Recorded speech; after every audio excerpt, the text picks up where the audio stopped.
Welcome to our channel learn for জ্ঞান। So আজকের ভিডিওটি সকল ছাত্রদের জন্য, সে তুমি ক্লাস 9-এ পড়ো, 8-এ পড়ো, 10-এ পড়ো, 11, 12 বা তোমাদের ক্লাস 12-এ পরীক্ষা হয়ে যাক বা কলেজে পড়ো, প্রত্যেকের জন্য আজকে এই ক্লাসটি। বা অনেকে যারা আছো আমাদের পুরনো স্টুডেন্ট যারা কম্পিটিটিভ এক্সামের জন্য প্রিপারেশন নিচ্ছ, প্রত্যেকের জন্য কিন্তু আজকের এই ক্লাসটি। এই ক্লাসের মধ্য দিয়ে আমরা রেগুলার ওয়েতে তোমাদের বিভিন্ন ধরনের গ্রামারের যেগুলো প্রয়োজন, তোমাদের বিভিন্ন ক্ষেত্রে যে সমস্ত গ্রামার প্রয়োজন, সেই সমস্ত গ্রামার নিয়ে step by step class provide করবো এবং এই সমস্ত ক্লাসের আলাদা করে একটা প্লে লিস্ট করে দেবো। সেখানে সমস্ত এই ক্লাসগুলো স্টেপ বাই স্টেপ থাকবে। তোমরা চাইলে রেগুলার ওয়েতে দেখবে এবং বন্ধুদের মধ্যে প্রচুর পরিমাণে শেয়ার করবে, যাতে সকলে থেকে ক্লাসটা হেল্প পেতে পারে। এবং এই সমস্ত গ্রামার তোমরা চাইলে খাতায় লিখেও নিতে পারো এবং প্রতিদিন ক্লাসের শেষে তোমাদের প্র্যাকটিস সেট দেবো। সেই সমস্ত প্র্যাকটিস সেটের আনসার তোমরা অবশ্যই কমেন্টে জানাবে। আমি প্রতিটা স্টুডেন্ট যারা তোমরা ক্লাস ফলো করছো অ্যান্ড ইচ অ্যান্ড এভরিবডি, প্রত্যেকের আনসার আমি কিন্তু রিপ্লাই করব এবং সেখানে আমি তোমাদের কোনো ভুল থাকে তারা কারেকশন করে দেবো এবং যদি তোমাদের কোনো প্রবলেম থাকে সেখানেও কমেন্ট করবে, আমি চেষ্টা করবো সেটাকে সলিউশন করে দেওয়ার। Okay, so don't waste your time, let's start. যেভাবে তোমাদের আমি বললাম ঠিক সেম ভাবে তোমাদের স্টেপ বাই স্টেপ গ্রামারের রুল ধরে তোমাদেরকে আমি প্রোভাইড করে দেবো। যাদের গ্রামারের প্রবলেম রয়েছে এই ক্লাসের যে প্লেলিস্টটা তৈরি করে দিচ্ছি, এই ক্লাসটা রেগুলার ওয়েতে ফলো করো। আশা করি কোনো গ্রামার তোমাদের প্রবলেম থাকবে না। স্টেপ বাই স্টেপ আমি রেগুলার ওয়েতে এইভাবে তোমাদের ক্লাস প্রোভাইড করতে থাকবো এবং সেই প্লেলিস্ট তোমার পরপর দেখে গেলে তোমরা কিন্তু হেল্প পাবে। ওকে, সো আজকে আমরা যেটা ভয়েস চেঞ্জ করবো, আজকে যে ভয়েস চেঞ্জটা তোমার স্ক্রিনে দেখতে পাচ্ছ, এই ভয়েস চেঞ্জটা কী ধরনের ভয়েস চেঞ্জ এবং এখানে আমরা কোন জায়গায় পরিবর্তন করতে হবে, এর স্ট্রাকচার কি, সম্পূর্ণটা আমরা ইন ডিটেলস এক্সপ্লেন করবো। আশা করি তোমাদের হেল্প হবে এবং তোমরা বুঝতে পারবে ইজিলি। এবং এরপরে তোমাদের ক্লাস শেষে তোমাদের প্র্যাকটিস দেবো, যেটা তোমরা কমেন্ট সেকশনে কমেন্ট করে জানাবে। সব কটাই তোমরা দাগ নাম্বার দিয়ে কমেন্ট করে আনসার করে প্রোভাইড করবে যারা শিখতে পারছো। ওকে, আর যারা পারবে না অবশ্যই কমেন্ট করে জানাবে কেন পারবে না, কোন জায়গায় বুঝতে পারছো না আমাকে বলবে, আমি চেষ্টা করবো সেটাকে তোমাদেরকে রিকভার করে দেওয়ার। ওকে, দেখো, সো এখানে দেখতে পাচ্ছ এই যে জায়গাটা রয়েছে, এটা তোমার একটা উদাহরণ যেটা হয়েছে, এটা হচ্ছে তোমার ভার্বাল নাউন। কিসের উদাহরণ? একটা ভার্বাল নাউন, যারা থাম্বনেল থেকে তোমরা টাচ করেছো, ভার্বাল নাউনের একটা উদাহরণ। এবং সেটাই কীভাবে পরিবর্তন করবো, কীভাবে চিনবো এটা ভার্বাল নাউন, সেটাই আমরা একটু দেখি দিই। তোমায় দেখো ভার্বাল নাউনটা কিসের পার্ট। ভার্বাল নাউন যেটা রয়েছে সেটা তোমাদের হচ্ছে যে নন ফাইনাইট ভার্ব রয়েছে, জানো তোমরা নন ফাইনাইট ভার্ব বা ইনফিনিটিভ ভার্ব যেটা রয়েছে বা নন ভার্ব বলা হয় যাকে। তো সেখানে আমরা কী হয় জানি, আমরা জানি সেখানে ইনফিনিটিভ আছে, যেখানে ইনফিনিটিভ রয়েছে, জেরান্ট রয়েছে, প্রেজেন্ট পার্টিসিপেল রয়েছে এবং ভার্বাল নাউন রয়েছে।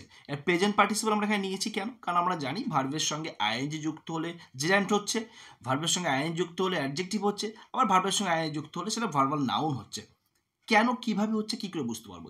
যখন ভার্বের সঙ্গে আইএনজি বসে, আইএনজি যুক্ত হয়ে, ইন শর্ট একটু বলে দিই কারণ আমাদের ক্লাসটা আজকে ফাইনাইট ভার্বের নয়, নন ফাইনাইট ভার্বের নয়, আমাদের ক্লাসটা আজকে ভয়েস চেঞ্জের। সো আমরা একটু জাস্ট চেনার জন্য কীভাবে বলতে হয় সেটা আমি বলে দিচ্ছি, এখানে কীভাবে বুঝবে তোমরা কোনটা কি। তো ভার্বের সঙ্গে আইএনজি যুক্ত হয়ে যখন নাউনের মতো কাজ করবে তখন সেটা জেরান্ট, যখন অ্যাডজেক্টিভের মতো কাজ করবে সেটা প্রেজেন্ট পার্টিসিপেল। এবং ভার্বাল নাউনটা চেনার একদম সহজ উপায়, দেখো ভার্বাল নাউনে তোমরা কি দেখতে পাচ্ছ, যে ভার্বের সঙ্গে কি আছে, আইএনজি আছে, ভার্বের সঙ্গে আইএনজি দেখতে পাচ্ছ এবং তার আগে কি রয়েছে, আগে দা রয়েছে, পরে কি রয়েছে, অপ রয়েছে। আশা করি বুঝতে পারছো। এইবারে এখানে যেমন দেখতে পাচ্ছ, তাহলে আই লাইক সুইমিং, এটা কি বলছে, আই লাইক সুইমিং, এটা তোমার নাউনের মতো কাজ করছে, ঠিক আছে। সুইমের সঙ্গে আইএনজি যুক্ত হয়েছে, সুইমের সঙ্গে। এবার এখানে ঠিক সেমভাবে ওই আই লাইক সুইমিং এই জিনিসটা কিন্তু ইনফিনিটিভ করি, ইনফিনিটিভ করলে আমরা দেখো ঠিক সেম অর্থে ব্যবহৃত হয়। অর্থাৎ আই লাইক সুইমিংটাকে আমি লিখতে পারি আই লাইক টু সুইম, অর্থাৎ টু সুইম, টু এর পরে V1 দিতে পারি, V1 দিতে পারি, অথবা আই লাইক সুইমিং করতে পারি, ঠিক আছে। অর্থাৎ ভার্বের সঙ্গে যখন আইএনজি যুক্ত করবো তখন ডাইরেক্ট ওইভাবে বলবো জেরান্টের মতো, বাট যখন আমরা ইনফিনিটিভ করবো তখন টু দিয়ে ভার্বের প্রেজেন্ট ফর্ম দেবো। এটা বুঝলাম আশা করি। ঠিক দরকার আমাদের কোনটা, আজকে আমাদের ক্লাসের জন্য প্রয়োজন হচ্ছে ভার্বাল নাউন, ঠিক আছে। তাহলে ভার্বাল নাউন চিনতে পারলে আশা করি। এবার যে জিনিসটা দেখো, তাহলে এখানে আমাদের যে জিনিসটা রয়েছে, যে হাইলাইট করা পোর্শন দেখতে পাচ্ছ লাইনের মধ্যে আমাদের যে সেন্টেন্সটা রয়েছে, Ram saw the painting of this portrait.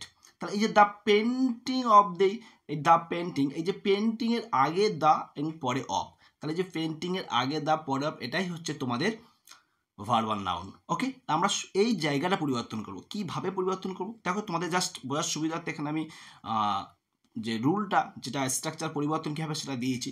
তো দেখো প্রথমে সাবজেক্ট থাকছে, সাবজেক্ট পরে ভার্ব রয়েছে। তাহলে সাবজেক্ট কি এখানে আমি ক্লিয়ার করে দিই, একটু স্ক্রিনটা ক্লিয়ার করে তোমরা বুঝতে সুবিধা হবে। তার এখানে যে ভার্বটা তোমরা দেখতে পাচ্ছ, সাবজেক্ট কি আছে, সাবজেক্ট রাম, আমি বোঝার সুবিধার্থে এখানে আবার লিখেছি, দেখো রাম। আচ্ছা, ভার্ব কি আছে, ভার্ব দেখতে পাচ্ছ স, এখানে বোঝার সুবিধার্থে লিখে দিয়েছি স। ওকে, তারপর কি আছে, verbal noun, the painting of, তার এখানে ভার্বাল নাউন তোমাদের এটাও পেয়ে গেলে, ভার্বাল নাউন যেটা রয়েছে। তারপরে আছে অবজেক্ট, অবজেক্ট কোনটা, দিস পোর্ট্রেট, সেটা আমি এখানে আলাদা করে উল্লেখ করি, দিস পোর্ট্রেট। এইবারে যখন প্যাসিভ করবে কত ইজি, দেখো যারা ফার্স্ট টাইম করছো দেখো খুবই ইন্টারেস্টিং, না বাকিগুলো সব করতে পারবে। তাহলে একদম সহজ, দেখো তাহলে যেমন সাবজেক্ট ছিল ফার্স্টে আমরা সাবজেক্ট রেখে দেবো। তাহলে সাবজেক্ট, আমি যদি এই আনসারটা করার চেষ্টা করি, তাহলে সাবজেক্ট আমাদের কি ছিল, সাবজেক্ট আমাদের ছিল কিন্তু রাম। তাহলে এখানে আমার সাবজেক্ট রাম ছিল, আমি এখানে লিখে দিলাম রাম, এখানে জায়গা শর্ট আছে, আমি জাস্ট ছোটো করে লেখার চেষ্টা করছি, তো এখানে রাম লিখে দিলাম। এইবারে তারপর রামের পরে ভার্ব কী ছিল, তারপর বলেছি এখানে ভার্ব চেঞ্জ করলে কী হয়, ভার্ব আসছে, তারপর রামের পর ভার্ব কী ছিল, স ছিল, আমি স দিয়ে দেবো। তারপরে কি আছে, এইবারে ভার্বের পরে কি আসবে, দেখো ভার্বের পরে আসছে অবজেক্টটা আসছে, কি আসছে, অবজেক্ট। অবজেক্ট কি আছে আমাদের, অবজেক্ট আছে হচ্ছে দিস পোর্ট্রেট, তাহলে রাম স, তারপরে দেবো দিস, আচ্ছা পোর্ট্রেট জায়গা ধরতে আমি জাস্ট শর্টে লিখলাম, তাহলে রাম স দিস পোর্ট্রেট। এইবারে যে ভার্বাল নাউনটা রয়েছে, এখানে যে মেন ভার্ব কোনটা আমি এখানে ভাগ করে দেখিয়েছিলাম, পেইন্ট, তার সঙ্গে আইএনজি যুক্ত হয়েছে। তাহলে এরপরে যখন আমরা অবজেক্টটা দিয়ে দেবো, অবজেক্টের পরে কী দেবো, বিং দেবো, কী দেবো, বিং, বিংয়ের পরে দেবো ভার্বের থার্ড ফর্ম অর্থাৎ পেন্টের থার্ড ফর্ম পেন্টেড, তার সঙ্গে ইডি যুক্ত করে দেবো।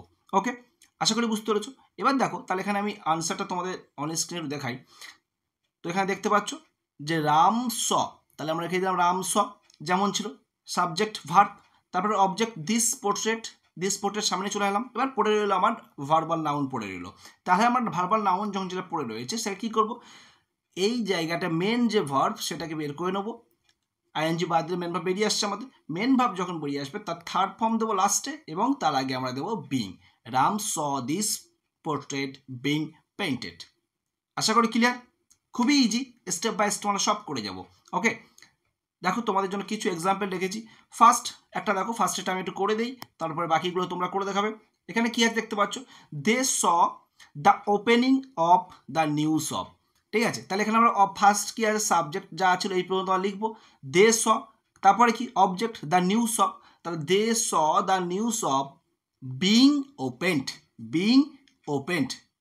আশা করি ক্লিয়ার। যদি বুঝতে পারো অবশ্যই লাইক কমেন্ট শেয়ার করো, ফার্স্ট টাইম হলে চ্যানেলটি সাবস্ক্রাইব করে দাও। এই ধরনের অথেন্টিক ক্লাস পেতে গেলে অবশ্যই চ্যানেলটি সাবস্ক্রাইব করে রাখতে হবে। আর যদি তোমরা ইন্টারেস্টেড হও এই ধরনের ক্লাস রেগুলার ওয়েতে পাওয়ার জন্য, তো অবশ্যই চ্যানেলটি সাবস্ক্রাইব করে রাখবে। ফার্স্ট টাইম হলে চ্যানেলটি সাবস্ক্রাইব করবে, অবশ্যই প্রচুর পরিমাণে বন্ধুর মধ্যে শেয়ার করো, যে সমস্ত গ্রুপে রয়েছো সেই সমস্ত গ্রুপে শেয়ার করো, যাতে সকলে এই ধরনের নিউ গ্রামার রুল শিখতে পারে এবং এই ধরনের গ্রামার ইজিলি করতে পারে। তো অবশ্যই তোমরা কমেন্টে বাকি আনসারগুলো করার চেষ্টা করবে। দেখো আমি বাকি আনসারগুলো তোমায় দেখাচ্ছি, এই কোশ্চেন দেখাচ্ছি, তোমরা দেখে নাও। এখানে দেখতে পাচ্ছ এই টোটাল যে 5 কোশ্চেন আমি একটা বলে দিলাম, বাকি 5 কোশ্চেনের আনসার বা বাকি যে 5টা অ্যাক্টিভ ভয়েস তোমরা দেখতে পাচ্ছ, এই বাকি 5টা অ্যাক্টিভ ভয়েসের প্যাসিভ আনসার কী হবে অবশ্যই তোমরা কমেন্ট সেকশনে কমেন্ট করে জানাও।